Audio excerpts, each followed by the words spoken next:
सुप्रभात। बाबा कहते हैं मेरे प्यारे बच्चे कैसे हो। और मैं आज इसलिए कह रहा हूँ कैसे हो क्योंकि मैं जानता हूँ तुम्हारे आसपास खुशियाँ आने लगी हैं। और ये मत कहो कि खुशियाँ नहीं हैं। जब तुम उन खुशियों को देखोगे ना तो खुशियाँ तुम्हें महसूस होंगी। तुम्हारे अंदर एक शांति है, एक खुशी का एहसास है। तुम मुझे अंतरात्मा में देख पा रहे हो। कुछ स्वप्न के माध्यम से भी मैं तुम्हें समझा रहा हूँ और तुम्हें अंदर से वो शांति मिल रही है। महसूस करो। जितना ज़्यादा ये सोचोगे कि ये सब क्या हो रहा है, गलत हो रहा है, तो गलत होता ही रहेगा। अब नहीं, अब तुम्हें अच्छा सोचना है और जितना अच्छा सोचोगे तुम्हारे जीवन में वो अच्छा ही हो रहा है। रिश्ते हों, घर हो, परिवार हो, तुम्हारे बच्चे हों, कुछ भी गलत नहीं हो रहा है, ना होगा। आज जैसा दिख रहा है वैसा कुछ है नहीं। जीवन बहुत सरलता से आगे बढ़ रहा है। कुछ परेशानियां तो जीवन में लगी रहती हैं, इसका मतलब ये नहीं कि जीवन बहुत कठिन है। संघर्षी जीवन है ये सब कहते हैं, लेकिन भक्ति मार्ग भी तो बहुत कठिन होता है, ये भी सब जानते हैं और तुम भी जानते हो। इस मार्ग में आगे बढ़े हो तो छोटी छोटी परेशानियां लगी रहेंगी। अभी कुछ दिनों से तुम्हारे मन में जो बेचैनी चल रही थी उसका समाधान भी मिल रहा है और तुमने देखा भी होगा कोई ना कोई रास्ता खुल रहा है। किसी के माध्यम से वो तुम्हारा काम भी होगा और जो माध्यम है वो तुम्हारे आसपास है, करीब है।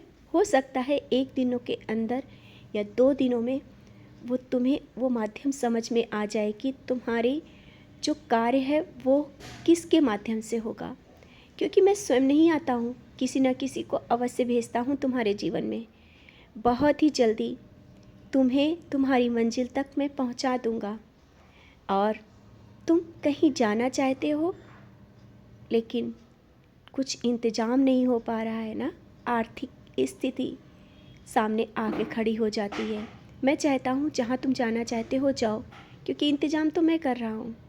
शिरडी बुलाऊँगा, निश्चिंत रहो। कहाँ जाना चाहते हो वो तुम समझ रहे हो। जहाँ भी जाओगे तुम मुझे ही पाओगे। किसी भी तीर्थ स्थान में जाओ तुम मुझे अवश्य पाओगे, क्योंकि तुम मुझे हर वक्त ढूंढते हो। घर से चलते वक्त भी यही कहते हो कि बाबा आप ही वहाँ रहना। मैं हर रूप में वहाँ विराजमान रहता हूँ और जहाँ भी जाओगे मैं तुम्हें वहाँ मिल ही जाऊँगा, क्योंकि हर रूप में मैं विराजमान हूँ। जिस रूप में तुम मुझे चाहते हो उस रूप में मुझे याद करो, मैं दिख जाऊँगा। ये मत सोचो कि तुम कहीं भक्ति मार्ग पे भटक तो नहीं रहे हो, कभी नहीं। तुम कभी भक्ति मार्ग पे भटक ही नहीं सकते, क्योंकि मार्ग भले ही कितना कठिन हो, हाथ तो मैंने पकड़ा है, वो हाथ तो कभी छोड़ूंगा नहीं। समझ रहे हो ना। कठिनाइयाँ, कष्ट, परेशानियाँ आएंगी। यहाँ तक कि तुम मेरे संदेशों को भी कभी कभी झूठा ही समझ लेते हो कि कभी नहीं ऐसा होगा। क्यों नहीं होगा, कैसे नहीं होगा। अपने साईं की नज़रों में देखो, विश्वास के साथ बात करो और देखो क्यों नहीं होगा। विश्वास है ना, अवश्य होगा। रास्ते खुलेंगे। और आज कुछ परेशानियों के कारण तुम अपना विश्वास मत तोड़ना।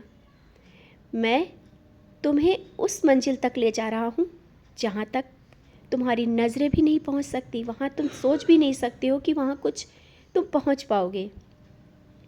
तुम्हें ऐसा लगता है जो बाबा बोल रहे हैं ऐसा तो हो ही नहीं सकता। समझ रहा हूँ, परेशान ना हो, सब कुछ होगा। और कभी कभी कुछ चीज़ें ऐसी भी होती है ना, असंभव भी संभव हो जाता है। ये कुछ भी हो सकता है। तुम्हारे बच्चों की उन्नति, तुम्हारी उन्नति, परिवार में खुशहाली किसी भी वक्त आ जाएगी और तुम्हें लगेगा कि कैसे जीवन बदल गया।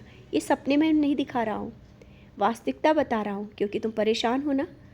उस परेशानी में तुम्हारे आगे का भविष्य मैं देख रहा हूँ ना, वो बता रहा हूँ। ये मत सोचना कि मैं तुम्हें सांत्वना देता हूँ। खुश रहो और मुस्कुराते रहा करो।